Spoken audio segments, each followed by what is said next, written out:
बंगाल में मदरसों के मुद्दे पर सियासी पारा हाई है। पश्चिम बंगाल की राजनीति में पावर सेंटर शिफ्ट होते ही शुभेंदु अधिकारी एक्शन मोड में हैं।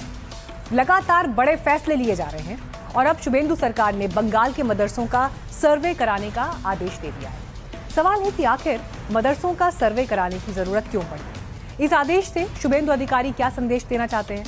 क्योंकि सरकारी आंकड़ों के मुताबिक बंगाल में सैकड़ों मदरसे हैं, लेकिन इनमें से कितने वैध हैं, कितने मान्यता प्राप्त हैं और कितने सरकारी रिकॉर्ड से बाहर हैं, इसका कोई पुख्ता डेटाबेस सरकार के पास नहीं था। अब सरकार ने सभी जिलों के डीएम को निर्देश जारी कर दिए हैं और मदरसों का हिसाब किताब मांगा है।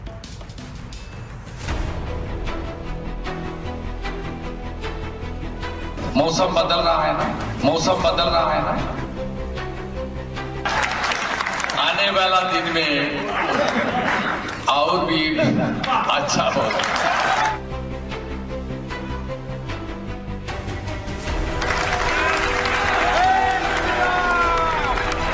बंगाल में बीजेपी सरकार के आने के बाद एक्शन लगातार जारी है। शुभेंदु सरकार के सत्ता संभाले भले ही करीब 1 महीने का समय हो गया हो, लेकिन शुभेंदु लगातार हिंदुत्व के एजेंडे को आगे बढ़ाने में जुटे हैं।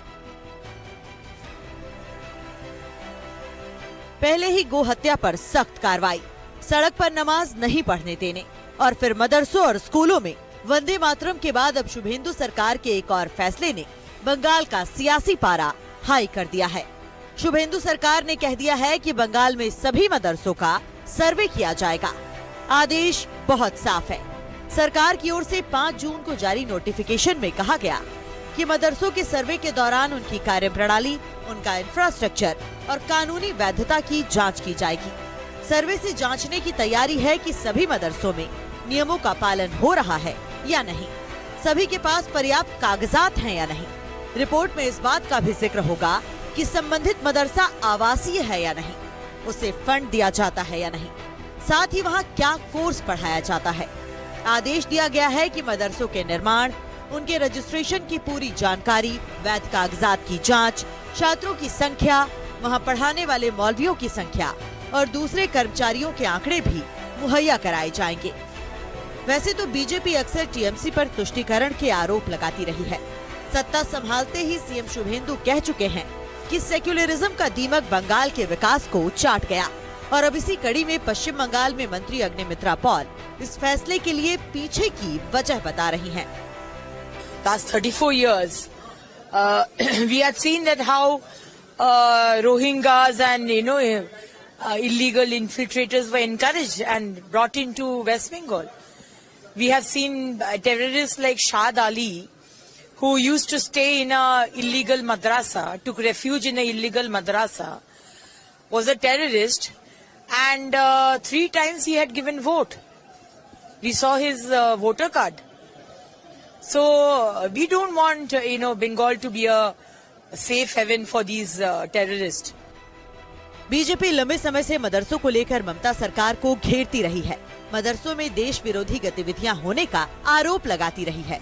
यही वजह है कि अब बीजेपी सांसद शुभेंदु सरकार के फैसले को शानदार काम बता रहे हैं।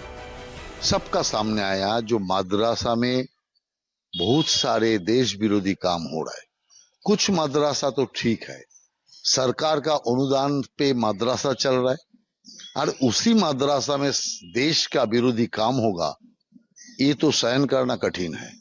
और इसीलिए सरकार ने सारे डीएम से तथ्यों का मांग किया, सारे तथ्य भेजे और सारे रिपोर्ट को फिर से छानबीन करने का जो निर्णय सरकार लिया, एक बहुत ही अच्छा निर्णय है। बीजेपी सांसदों का कहना है कि सर्वे से निगरानी बढ़ेगी और मदरसों में शिक्षा की गुणवत्ता भी दुरुस्त रहेगी। देखिए, इसको गलत तरीके से नहीं लेना चाहिए। हम चाहते हैं कि जो माइनॉरिटी बच्चे हैं, जो नेशनलिस्ट है, जो राष्ट्रवादी मुस्लिम संप्रदाय के लोग हैं, हम चाहते हैं कि उनके बच्चे भी डॉक्टर बने, इंजीनियर बने, उच्च शिक्षा प्राप्त करें और अवैध तरीके से कोई भी काम हुआ है तो उसे बख्शा नहीं जाएगा। अब मदरसों में सर्वे के फैसले पर अमल करने की तैयारी है, लेकिन बंगाल में मदरसों से जुड़े आंकड़े भी देख लीजिए। बंगाल में इस वक्त 609 मान्यता प्राप्त मदरसे हैं। इनमें 395 हाई मदरसा, 112 जूनियर हाई मदरसा, 102 सीनियर हाई मदरसा है। केंद्र सरकार की एक रिपोर्ट के मुताबिक बंगाल में 685 गैर मान्यता प्राप्त मदरसे भी हैं। 2026-27 बजट में ममता सरकार ने अल्पसंख्यक मामले और मदरसा विभाग के लिए 5,713 करोड़ आवंटित किए थे, जिसके बाद अब शुभेंदु सरकार हवाला दे रही है कि इन सब मदरसों के सर्वे का मकसद बच्चों के लिए शिक्षा का स्तर बढ़ाना है। लेकिन अब मुस्लिम धर्मगुरु मंदिर और आश्रमों में सर्वे की मांग कर रहे हैं। सर्वों के अंदर जो है पारदर्शिता दिखाई जाती है, तो इसमें किसी को कोई आपत्ति नहीं होनी चाहिए। लेकिन हुकूमत को चाहिए, हुकूमत जो है वो सबकी है, जितनी हमारे हिंदू मज़ाहिब के लोगों की है इतनी ही मुसलमानों की है।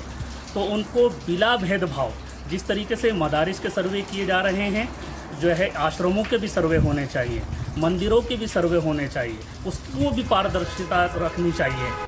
ऑल इंडिया इमाम एसोसिएशन के अध्यक्ष मौलाना साजिद रशीदी सर्वे के फैसले को लेकर दावा कर रहे हैं कि सरकार ये फैसला उन्हीं मदरसों को दे सकती है जिनको फंड दे रही है, लेकिन मुस्लिम समुदाय के 2.5% ज़कात पर चलने वाले मदरसे पर सरकार हस्तक्षेप भी नहीं कर सकती। सरकार ज़कात से चलने वाले मदरसों से दूर रहे तो अच्छा है। सरकारों को भी चाहिए कि कहाँ मदरसों के चक्कर में, कहाँ दरगाहों के चक्कर में, अरे जो असल काम है रोज़गार, एजुकेशन, स्वास्थ्य, उस पर ध्यान दिया जाए। पहले आते उन्होंने गाय के आदेश दे दिए, जब थूतू हुई उन्होंने कहा नहीं 14 साल के बाद कट सकती है। अब मदरसों पे आ गए, रोज़गार की कोई बात नहीं की। अब एक तरफ इस फैसले से राज्य सरकार संदेश दे रही है कि तुष्टीकरण की राजनीति पर चोट जारी रहेगी। दूसरी तरफ सभी जिलों में इस आदेश के बाद सर्वे की तैयारी पूरी कर ली गई है, जिसकी रिपोर्ट राज्य सरकार ने 5 जुलाई तक मांगी है। Bureau report, NDTV, India. आज दिल्ली के कॉन्स्टिट्यूशन क्लब में एक बड़ी बैठक हुई। ये बैठक थी विपक्ष के इंडिया ब्लॉक। 2 साल के बाद ये बैठक हो रही थी और इसीलिए सबको उम्मीद थी कि शायद कुछ नया होगा। ये खबर आपको बताएंगे, लेकिन उससे पहले आज जो बड़ी खबर आ रही है उसकी जानकारी भी आपको दे दें। बंगाल पर जो खबर हम आपको दिखा रहे थे, मदरसों पर एक्शन तो होगा, लेकिन एक एक्शन दिल्ली में भी हो रहा है जो बंगाल की राजनीति की बगावत का चैप्टर है, जिसमें एक तरफ ममता खड़ी नजर आ रही हैं तो दूसरी तरफ टीएमसी के विधायक और सांसद। पहले विधायकों ने अलग होकर बागी गुट बनाया था, लेकिन अब खबर है कि 20 सांसद अलग होकर खुद को असली टीएमसी बता रहे हैं। सवाल है कि क्या ममता अपनी पार्टी को बगावत के इस बवंडर से बचा पाएंगे?